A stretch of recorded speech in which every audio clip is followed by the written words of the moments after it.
রমজান মাসের প্রথম রাত যখন শুরু হয়, শুরু হওয়ার সাথে সাথে আগে থেকে হারাম কাজ ছেড়ে দেওয়ার অভ্যাস করা, এখন থেকেই রমজানে মুঠিয়ে হারাম কাজ না করা, হারাম কাজ না করা, কয়েকটা অঙ্গকে গুনাহ থেকে হেফাজত করা, চোখ গুনাহ থেকে হেফাজত করা।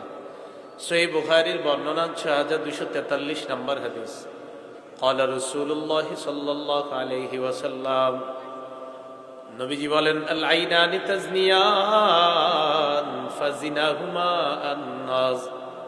নবী বলেন, দুই চোখ জিনা করে, এই দুই চোখের জিনা হলো দেখা। আপনি সারাদিন রোজা রাখলেন, রাতের বেলা মোবাইলে আপনি সিনেমা নাটক দেখা শুরু করলেন, চোখের জিনা। নবীজি বলেন, দুই চোখ জিনা করে, দুই চোখের জিনা হলো দেখা। ওয়াল উযুনান জিনাহুমা আল ইস্তিমা, দুই কান জিনা করে, দুই কানের জিনা হলো শ্রবণ করা। ওয়াল লিসান জিনাহুল কালাম, জিহ্বার জিনা হলো কথা বলা।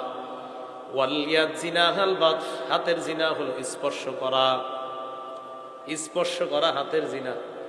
রিকশায় ঘুরতে গেলেন, কোথাও দেখা করতে গেলেন, রেস্টুরেন্টে, আর যেখানেই হোক, যার শরীরে আপনি টাচ করা, স্পর্শ করা হারাম, তার শরীরে স্পর্শ করা এটা হাতের জিনা।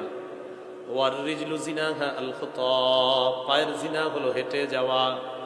ওয়াল ফারজু ইউসাদ্দিকু যালিকা আও ইউকাযযিবু, লজ্জাস্থান এটাকে বাস্তবায়ন করে, নাউযুবিল্লাহ।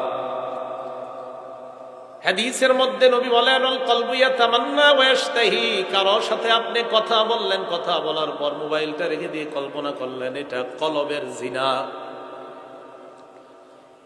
এইগুলা থেকে বাঁচতে হবে।